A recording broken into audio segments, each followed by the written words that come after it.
우리 사랑교회 주시는 말씀 에베소서 5장 5절에서 14절까지의 말씀입니다. 하나님께서 우리 사랑교회에게 주신 말씀 에베소서 5장 5절에서 14절까지의 말씀, 여러분과 제가 한 절씩 교독하도록 하겠습니다. 에베소서 5장 5절에서 14절까지의 말씀, 여러분과 제가 한 절씩 교독하겠습니다. 제가 먼저 하나님의 말씀을 받들어 읽겠습니다. 너희도 이것을 정령에 알거니와 음행하는 자나 더러운 자나 탐하는 자나 곧 우상 숭배하는 자는 다 그리스도와 하나님의 나라에서 기업을 얻지 못하리니 누구든지 헛된 말로 너희를 속이지 못하게 하라. 이를 인하여 하나님의 진노가 불순종의 아들들에게 임하나니 그러므로 저희가 함께 참회하는 자 되지 말라. 너희가 전에는 어둠이더니 이제는 주 안에서 빛이라. 빛의 자녀들처럼 행하라. 빛의 열매는 모든 착함과 의로움과 진실함에 있느니라. 주께 기쁘시게 할 것이 무엇인가 시험하여 보라. 너희는 열매 없는 어두움의 일에 참여하지 말고 도리어 책망하라. 저희의 은밀히 행하는 것들은 말하기도 부끄러움이니라. 그러나 책망을 받는 모든 것이 빛으로 나타나니 나타나시는 것마다 빛이니라. 그러므로 이르기를 잠자는 자여 깨어서 죽은 자들 가운데서 일어나라. 그리스도께서 내게 비추시리라 하셨느니라. 아멘. 하나님의 말씀이었습니다. 우리 잠시 기도드리시고 하나님의 말씀 듣도록 하겠습니다. 하나님 감사합니다. 하나님 우리를 예배할 수 있도록 저희를 인도하여 주시고 이런 특권과 시간을 허락하여 주셔서 감사합니다. 하나님, 이제 하나님의 말씀 앞에 습니다. 우리의 모든 영혼이 이 하나님의 말씀 앞에 그 영혼이 쪼개지게 허락하여 주셔서 정말 하나님의 말씀이 우리 영혼 깊숙한 곳에 자리 잡힐 수 있도록 주님 역사하여 주시옵소서.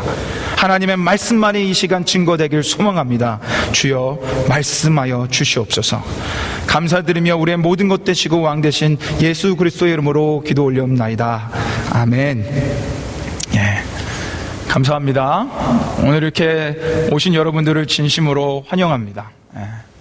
앞뒤 좌우에 있는 분들을 바라보면서 좀 이렇게 인사할까요? 그리웠습니다. 보고 싶었습니다. 이렇게 인사합시다. 그리웠습니다. 보고 싶었습니다. 감사합니다. 그리우셨죠? 보고 싶으셨죠? 감사합니다. 우리가 매 우리 사랑교회 예배에서 정말로 이렇게 신령과 진정으로 예배를 올려드려서 우리 가운데 참된 기쁨, 또 하나님을 만남, 또 우리의 영혼의 치유됨, 이런 모든 것들을 경험하는 그런 예배가 되길 소망합니다. 그러려면 우리 마음의 문을 활짝 열고 항상 예배 때마다 우리 신령과 진정으로 하나님이 찾으시는 그 한 사람이 내가 돼야 됩니다. 그런 마음으로 우리 매 예배 들으시고 이 말씀에도 임하시고 하나님께 기도하고 찬양하는 우리 사랑교회 되기를 소망합니다. 저희가 3주 만에 다시 예배소서 강해로 돌아왔습니다. 3주 만에. 이 에베소서 말씀 그리우셨습니까? 저만 그리웠나요? 3주 만에 들어왔는데 제가 뭐 자주 얘기하지만 저를 포함해서 여러분은 하나 습관이 있죠. 자꾸 까먹는 것, 자꾸 망각하는 그런 습관이 있습니다. 그래서 지금 계속 에베소서를 진행하다 보니까 3주를 잠깐 쉬어서 그 전에 어떤 말씀인지를 잘 기억 못 하실 수도 있을 것 같으십니다. 그래서 제가 좀 하나를 좀 짚어가고 그런 말씀을 시작하려고 합니다. 제가 분명히 에베소서 1장에서 3장까지 강의 주제하고 4장에서 6장까지의 강의 주제가 다르다고 했습니다. 사도 바울이 다른 얘기를 하고 있다 그래요. 뭐 같은 얘기지만 주제가 다르게 변화되는데 4장에서부터 시작된 주제 강의가 뭐죠? 이 4장부터 시작된 이 강의의 주제, 그게 무엇이었습니까? 4장 1절에 나왔었습니다. 그렇죠, 권사님. 감사합니다. 뭐에 합당하게 행하라 했죠? 부르심에. 부르심에 합당하게 행하라. 이 주제가 4장부터 시작돼서 4장 넘어와서 5장 5장, 6장으로 계속 진행되고 있습니다. 특별히 4장에서 5장으로 넘어오면서 우리에게 어떤 말씀을 선포하셨냐면 옛사람을 벗어버리고 새 사람을 입어라 라는 그런 말씀이 우리에게 주어졌고, 그 말씀이 계속적으로 오늘 말씀까지 선포되어지고 있는 것입니다. 우리가 지난주는요, 지난주 예배가 무슨 예배였죠? 브릿지 예배, 그렇죠? 브릿지 월십이었기 때문에 예수 그리스도가 누구신지를 우리가 말씀을 통해서 들었습니다. 그렇다면 오늘 말씀은 예수 그리스도를 이제 누구신지 들은 우리가, 그 믿는 우리가 그리스도인답게 살아가야 되는 모습이 무엇인지를 볼 겁니다. 지금까지 계속 전해오던 말씀이에요. 근데 또 오늘은 다른 것이 또 하나 우리에게 심겨집니다. 그래서 오늘 말씀을 통해서 그리스도인이, 예수님을 믿는 사람이 어떤 모습으로 살아가야 되는지 그 말씀을 통해 확인하시고 점검하셔서 그 말씀대로 걸어가시는 여러분과 제가 되기를 소망합니다. 우리 14일날 금요 모임, 금요 예배 때도 우리 청년들에게도 얘기했지만, 제가 하나님 나온 거, 하나님을 정말 집중하려면 한 가지를 해야 된다 그랬습니다. 우리 청년들에게 뭐라 그랬죠? 스마트폰을 끄라 그랬죠. 지금 스마트폰을 보고 있는 분들 다 보여요. 나중에 여기 한번 올라와 봐요. 다 보여요. 선생님들이 이런 얘기 많이 했죠. 한번 올라와 보라고, 다 보인다고. 끄십시오. 끄시고 하나님 말씀에 집중하세요. 그래서 하나님께 온전히 영광 올려드리는 그런 시간 되길 소망합니다. 오늘 말씀은요 좀 깁니다. 총 10절로 되어져 있어요. 근데 총 10절인데 주제는 하나입니다. 먼저 우리가 주제를 먼저, 이 핵심 구절을 먼저 보고 좀 넘어가겠습니다. 우리 8절 말씀 같이 읽겠습니다. 8절 말씀 먼저 같이 읽겠습니다. 시작. 너희가 전에는 어두움이더니 이제는 주 안에서 빛이라. 빛의 자녀들처럼 행하라. 아멘. 여기서 선포하고 있는 말씀이 무엇입니까? 너희가 전에는 뭐였다고요? 어둠이었더니 이제는 무엇이 됐다라고 얘기합니까? 빛의 자녀. 그러니까 너희는 이제 빛의 자녀니까 더 이상 어둠의 자녀처럼 살아가지 말라는 것입니다. 빛의 자녀처럼 살아가라는 거예요. 이게 오늘 말씀의 핵심입니다. 그래서 5절에서 7절 말씀, 이 앞에 9절에서 반대적으로 어둠의 자녀들, 어둠 속에서 살아가는 모습이 어떤 건지를 우리에게 보여줘요. 근데 오늘 이 5절에서 7절 말씀을 읽어보신 분들은 아시겠지만, 어둠의 자녀들의 모습이 나오면서 하나 우리의 가슴을 덜컹하게 하는 말씀도 있습니다. 정말 이런가? 이런 말씀도 있어요. 한번 우리 5절 말씀 한번 가보겠습니다. 5절 말씀 같이 읽어보겠습니다. 5절 말씀 같이 읽겠습니다. 시작. 너희도 이것을 정령이 알거니와 음행하는 자나 더러운 자나 탐하는 자 곧 우상 숭배자는 다 그리스도와 하나님의 나라에서 기업을 얻지 못하리니. 여기서 이야기하고 있는 것이 무엇입니까? 음행하거나 탐욕하거나 더럽거나 이런 우상 숭배하는 자들은 어디에 못 들어간다고요? 하나님의 나라, 그 천국에 들어갈 수 없다라는 말씀입니다. 어떻게 생각하십니까? 뭔가 이렇게 이걸 보았을 때 가슴이 이렇게 덜컹하시지 않으십니까? 저는 예수님을 잘 몰랐을 때 이 말씀은 처음 접하고 나서는요 굉장히 두려웠어요. 왜냐하면 제 안에 음탕한 것들이 너무 많았거든요. 제 안에 더러운 것들이 많았고 제가 음탕한 그런 짓과 행동들도 많이 했어요. 그래서 이 말씀을 보자마자 제가 두려운 거예요. 그럼 나 하나님 나라 못 들어가나? 나 그러면 천국에 못 들어가나? 이런 두려움에 제가 쌓였었습니다. 여러분 한번 우리 솔직해 보자고요. 우리 한번 솔직해 봅시다. 저만 그런가요? 저만 여기, 그래요? 깜짝 놀랐습니다. 아이고, 저만 그래요? 저만 그렇게 음탕한 그런 놈인가요? 더러운 놈이에요, 저만? 우리 한번 솔직해 보자고요. 우리 안에 이런 더러운 생각, 탐욕스러운 것들 있으시죠? 아멘? 아이고야. 할렐루야. 우리 형제님들 집에 가서 컴퓨터 딱 키면 그 안에 야구 동영상 다 있잖아요. 없습니까? 이따 끝나고 가서 확인해 볼 거예요, 제가. 있잖아요. 우리 다 그런 거 있잖아요. 그런 거 한 가지씩 갖고 있지 않습니까? 그렇다면 이 말씀이 사실이라면 우리 중에 하나님 나라에 들어갈 수 있는 사람이 몇 명이나 되겠냐라는 것입니다. 그리고 없어요. 그리고 우리가 믿는 건 뭐냐면 예수 그리스도를 믿음으로 천국으로 가잖아요. 그런데 여기는 어떤 우리의 착한 행실을 얘기합니다. 그러니까 좀 착하게 살아야 천국 간다 이런 얘기를 해요. 그럼 우리의 믿음과 좀 상충되는 구절인데 이게 무슨 뜻이냐라는 것입니다. 저는 굉장히 괴로웠어요, 이 말씀 때문에. 여러분은 그냥 읽으셔가지고 뭐 어쩔지 모르겠지만, 아니면 저보다 깨끗하게 사셔서 이게 그냥 넘어가실지 모르겠지만, 저는 굉장히 괴로웠습니다. 근데 이 말씀의 해석은요, 다음 절, 그리고 이 말씀이 쓰여진 그 배경에서부터 그 해답이 나옵니다. 우리 일단 다음 절을 먼저 읽어보겠습니다. 6절 말씀 같이 읽겠습니다. 시작. 누구든지 헛된 말로 너희를 속이지 못하게 하라. 이를 인하여 하나님의 진노가 불순종의 아들들에게 임하나니. 먼저 이 말씀이 기록된 배경을 말씀드리겠습니다. 이 말씀이 기록되던 시기는 1세기 초, 그리고 에베소 지역에 있는 교인들을 향한 거였어요.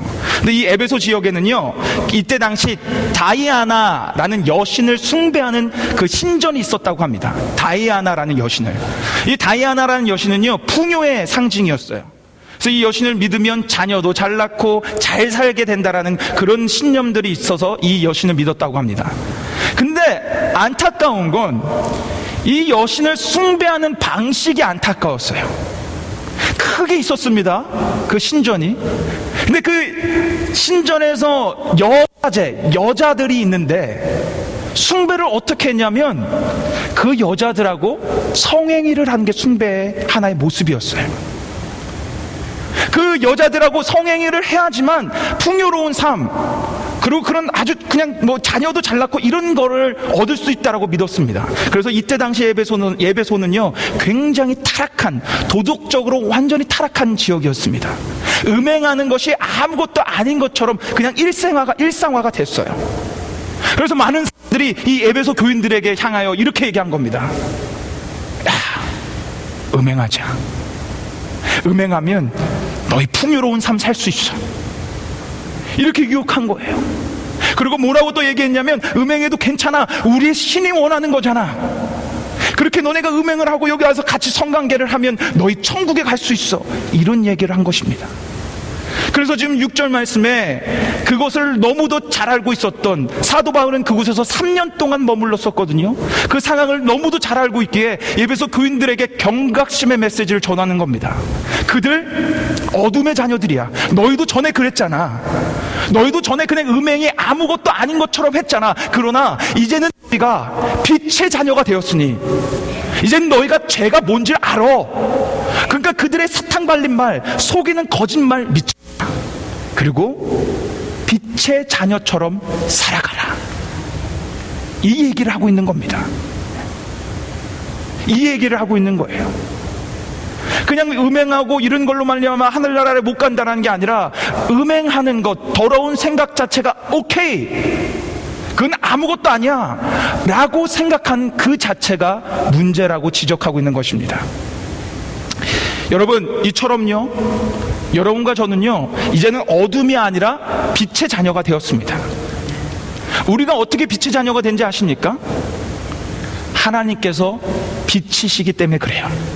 우리 한번 요한일서 말씀 한번 보겠습니다. 요한일서 1장 5절 말씀 같이 한번 이 말씀 우리 읽어보겠습니다. 시작. 우리가 저에게서 듣고 너에게 전하는 소식이 이것이니 곧 하나님은 빛이시라. 그에게는 어두움이 조금도 없으시니라. 아멘. 하나님이 뭐라고요? 빛이시라. 그 빛이신 하나님께서는 어두움이 조금도 단 한도 없다라는 말씀입니다. 사랑하는 여러분, 빛이신 하나님께서요, 이제는 예수 그리스도를 믿음으로 말미암아 우리 가운데 심겨지셨어요. 그래서 우리는 이제는 빛의 자녀가 된 것입니다. 다음 말씀 요한일서 또 3장 말씀 한번 보겠습니다. 우리 안에 씨가 심겨졌는데 우리가 어떻게 행해야 되는지 우리 3장 9절 말씀 우리 한번 같이 읽어보겠습니다. 시작. 하나님께로서 난 자마다 죄를 짓지 아니하나니 이는 하나님의 씨가 그의 속에 거함이요 저도 범죄치 못하는 것은 하나님께로서 났음이라. 여기 분명하게 말씀하십니다. 하나님의 씨가 우리 안에 심겨졌다라는 거예요. 하나님의 빛이 우리 안에 심겨졌다라는 것입니다. 그래서 우리는요, 하나님께 난 자녀이기 때문에, 빛의 자녀이기 때문에 여기서 뭐라고 얘기합니까? 죄를 짓지 못한다라는 겁니다. 죄를 짓지 못합니다. 왜요? 하나님의 씨, 하나님의 빛이 심겨졌기 때문에.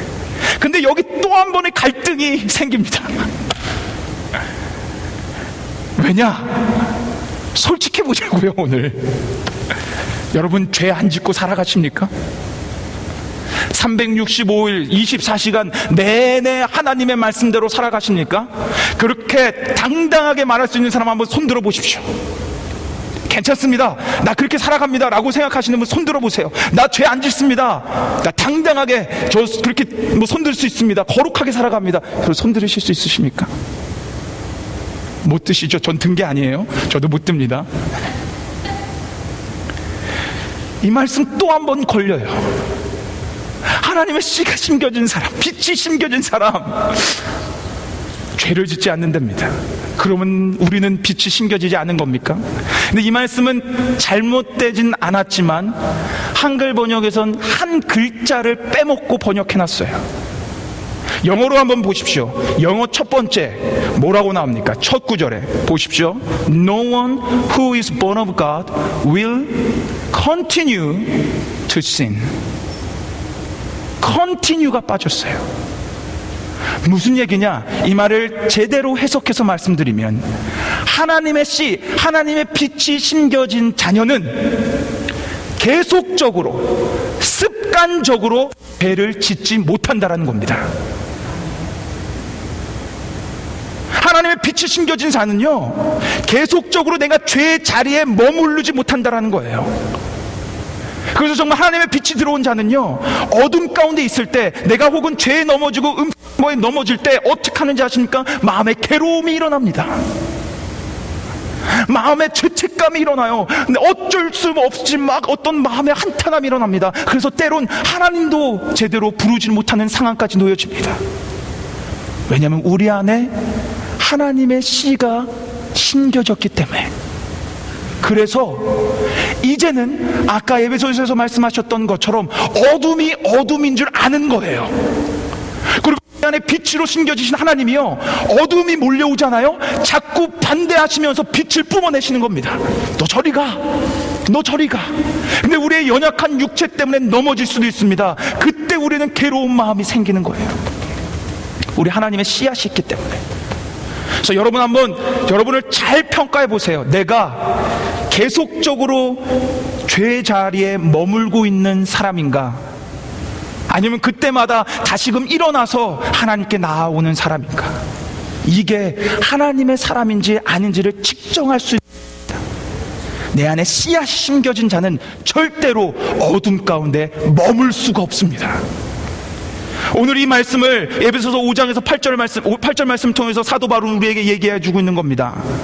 너희 그전에는 어둠의 자녀였어. 그래서 뭐가 죄인지도 모르고 그대로 살아갔어. 그러나 이제는 빛이신 하나님이 심겨졌기 때문에, 어둠을 반대하시는 하나님이 심겨졌기 때문에 너희는 계속적으로 죄에 머무르지 않고 빛의 자녀처럼 살아갈 수 있단다 라고 우리에게 선포해 주고 있는 겁니다. 여러분, 이게 우리의 정체성이에요. 어둠에 머무르지 않고 계속적으로 빛으로 나아오는 것, 이게 바로 우리의 정체성입니다.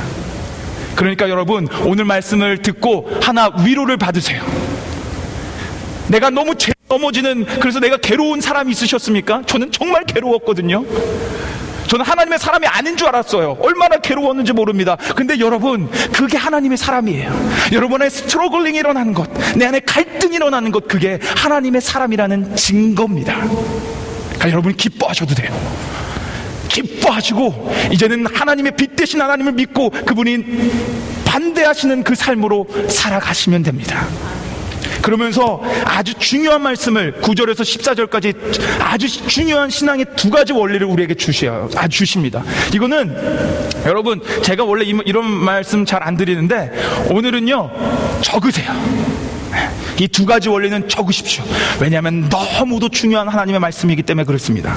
자, 우리가 빛의 자녀로서 다음에 두 가지 마음을 꼭 새겨야 되는데, 그 첫 번째는요, 기쁘시게 하는 것이 무엇인지 시험해 봐야 된다라는 것입니다. 자, 우리 한번 10절 말씀 같이 읽어보겠습니다. 10절 말씀 저 있는데 우리 짧은 거 우리 같이 읽어보겠습니다. 시작. 주께 기쁘시게 할 것이 무엇인지 시험하여 보라. 아멘. 첫 번째, 주님께서 기뻐하시는 것이 무엇인지를 시험하는 것. 이게 빛의 자녀로서 꼭 실천하고 마음에 새겨야 되는 말씀의 원리입니다. 여기서요, 시험하여 보라 라는 건 도키마조 라는 원어의 그 단어입니다. 근데 이 단어는요, 분별하다, 구별하다, 자세히 조사하다 라는 뜻을 가지고 있어요. 그러니까 예를 들어 이 단어는요, 그때 당시 이 금을 진짜 금인지 가짜 금인지를 분별하는 것에 쓰였던 단어래요. 그래서 예를 들어서 금을 불 속에 던져서 이게 진짜 금인지를 한번 시험해 보는 겁니다. 이때 사용했던 단어가 이 도키마조, 시험하다라는 거예요. 예를 들어서 우리 이 보석이 있으면, 저는 이게 화이트 골드입니다. 그래서 우리가 보통 이게 금인지 아닌지를 알 때 어떻게 알죠? 깨물어 보죠. 이건 진짜입니다. 이때 사용하는 단어라는 거예요. 진짜인지 가짜인지. 그러니까 여기서 지금 얘기하는 건 너희의 행동을 통해서, 너희의 말을 통해서 하나님께서 기뻐하실지 기뻐하시지 않을지를 매 순간마다 물어보며 살아가라는 거예요. 여러분, 어둠의 자녀에 있을 때, 어둠 가운데 있을 때는요, 우리는요, 우리의 유익을 위해 살아갔습니다. 내 삶의 만족, 내가 기쁘기 위해 살아갔어요. 그런데 빛의 자녀가 되면 우리의 바라보는 관점과 시선이 달라져야 됩니다. 우리는 그때부터 하나님께서 뭘 기뻐하실까를 몰두하며 연구하며 사셔야 되는 거예요. 여기서는 그 얘기를 하는 것입니다. 너희가 매사에 어떤 행동을 하기 전에, 어떤 말을 하기 전에 빛의 자녀라면 매 순간마다 좀 연구해봐. 좀 너희 스스로를 좀 물어봐봐. 그래서 그게 진짜 하나님이 기뻐하시는 일인지를 검토해봐서, 또 검토해봐서, 또 두들겨봐서 그렇게 살아가. 이 얘기를 하시는 거예요. 지금 그 말씀을 우리에게 주고 있는 것입니다. 여러분, 이거 꼭 적으세요. 기쁘시게 하는 것이 무엇인지를 시험해 봐야 한다. 말 한마디 하기 전에 우리가 얼마나 말로 죄를 짓습니까? 말 한마디 하기 전에 하나님께 물어보는 거예요. 하나님, 내가 이게 하나님 기쁘시게 하는 말입니까? 아닙니까? 어떤 행동을 하기 전에 또 그 자리에 스탑하고 물어보세요. 하나님, 이게 하나님께 영광이 되는 것입니까? 아닙니까? 여러분이 335 모여서 남의 얘기를 하고 어떤 그런 그 음탄한 짓을 하고 여러분의 그 컴퓨터 속에 있는 야한 동영상을 클릭하라는 순간 물어보세요. 대부분 여러분이 물어보시는 거 하나님은 노라고 얘기하실 겁니다. 빛의 자녀라면 우리는 이 검증이 필요해요. 우리의 말과 행동하기에 앞서서 우리에겐 이 검증이 필요합니다. 그래서 시험하여 봐라 라고 얘기하시는 것입니다. 여러분, 매 순간마다 시험하셔서, 매 순간마다 검토하셔서 정말 여러분의 삶을 통해 하나님께서 기뻐하시는 그 영광이 높아지는 그런 여러분과 제가 되기를 소망합니다. 두 번째, 빛의 자녀로서 우리가 꼭 마음에 새겨야 되는 것, 바로 책망해야 됩니다. 책망해야 합니다. 우리 11절 말씀 한번 보겠습니다. 11절 말씀 같이 우리 읽어보겠습니다. 시작. 너희는 열매 없는 어둠의 일에 참여하지 말고 도리어 책망하라. 어둠에 참여하지 말고 도리어 어떻게 하라고요? 책망하라. 이 책망하라 라는 단어를 보면요, 우리가 이렇게 생각할 수 있습니다. 비난하라, 판단하라, 비판하라, 이런 단어의 뜻이 있는 것 같아요. 그래서 예를 들어서 우리 누가복음 말씀 가운데 있는 것처럼 이 독사의 자식들아, 회개해라. 그래서 어둠에 있는 사람들, 죄 짓는 사람들을 자꾸 손가락질하면서 너희 그렇게 살면 안 돼 라고 얘기하는 그런 책망의 뜻인 것 같아요. 한편으로는 그것도 맞습니다. 그러나 정확한 이 책망하라는 뜻은요, 그게 아닙니다. 여기서 쓰여진 이 단어는요, 엥겔로라는 단어인데, 이 단어는 빛을 비춰라, 빛을 드러내라 라는 뜻입니다. 뭐냐면 우리가 아까 말씀드렸던 것처럼 내 삶을 통해서 하나님께서 기뻐하시는 일이 무엇인가를 발견하셔서 그 삶을 살아가시며 어둠에 있는 사람들에게 저게 참된 빛이구나를 비추라는 거예요. 그래서 그 어둠 가운데 있는 사람들로 하여금 저게 참된 빛이고 참된 진리의 삼위일구나 라고 깨닫게 해서 나방이 빛을 쫓아가는 것처럼 그들을 어둠 가운데서 끌어내라는 거예요. 이게 바로 책망하다라는 뜻입니다. 여러분, 우리는요 이런 막중한 책임이 있어요. 엘렌코, 어둠 속에서 죽어가는 자들, 너희의 착한 행실로 말미암아 빛을 비추라는 것입니다. 마태복음 5장 말씀 한번 보시겠습니까? 예수님께서 우리를 세상의 빛이라고 말씀하시면서 그 뒤에 뭐라고 말씀하셨습니까? 우리 한번 저 말씀 같이 읽어보겠습니다. 시작. 너희는 세상의 빛이라 산 위에 있는 동네가 숨기우지 못할 것이요. 우린 빛이에요. 우린 세상의 빛이고 빛의 자녀입니다. 여기서 하는 얘기, 우리가 빛을 비출 때 숨겨질 곳이 없다라는 거예요. 그리고 16절에 이렇게 말씀하셨습니다. 그 밑에 바로 다음 구절 한번 보겠습니다. 같이 읽겠습니다. 16절 시작. 이같이 너의 빛을 사람 앞에 비추게 하여 저희로 너의 착한 행실을 보고 하늘에 계신 너희 아버지께 영광을 돌리게 하라. 아멘. 이게 바로 책망하라는 뜻입니다. 너희의 비추는 그 모습을 보고 어둠에 있는 자들이 손가락질하는 것이 아니라 저게 빛이구나, 저게 진짜구나, 그래서 그들이 하나님께 영광 올려드리도록 하라는 거예요. 빛의 자녀인 여러분과 저에게는 이 책임이 있습니다. 빛의 자녀인 여러분과 저에게는 하나님을 기쁘시게 해드려야 되는 책임이 있고, 그와 동시에 at the same time 어둠 있는 곳에 빛을 비춰 하나님께 영광 올려드려야 되는 그 막중한 책임이 여러분과 저에게 놓여졌습니다. 사랑하는 여러분, 예수님 믿는다라는 것, 신앙의 길, 바로 이런 거예요. 이 성경이요 굉장히 두껍죠. 근데 메시지는 심플합니다. 성경이 총 몇 권으로 되어 있습니까? 66권. 몇 장으로 되어 있는지 아세요? 1189장. 몇 절로 되어 있는지 아십니까? 31,173절. 맞습니다. 31,173절. 어마어마한 분량이죠.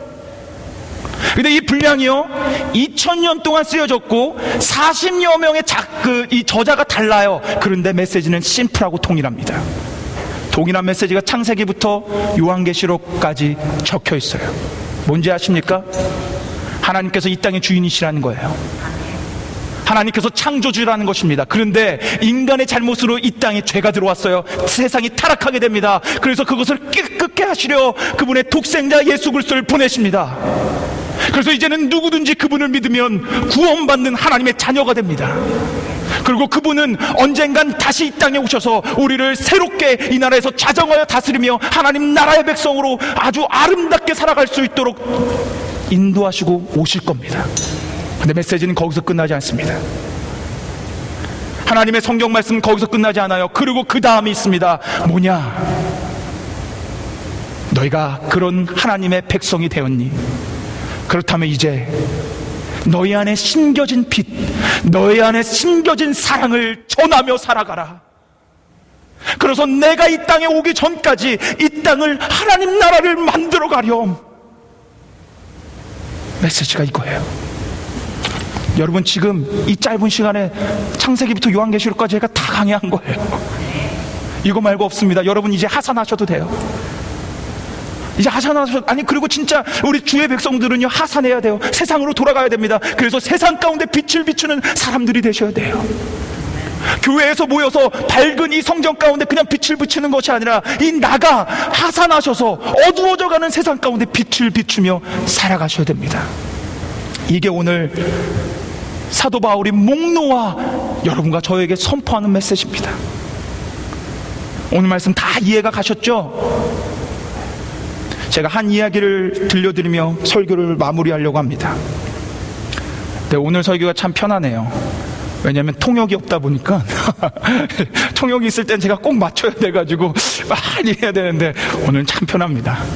우리 수진자매도 편하죠? 네. 한 이야기를 해드리며 오늘 말씀을 마치겠습니다. 맥스 루케이도라는 목사님이 계십니다. 이분은 굉장히 저술로서 유명하신 분이에요. 미국 목사님이신데 그분이 쓰신 책 중에 은혜라는 그레이스라는 책이 있습니다. 그곳에 나온 한 실제 이야기입니다. 그리고 특별히 미국에서 일어났던 일이에요. 얼마 전에 미국의 어느 한 소녀, 13살의 소녀가 사고를 당합니다.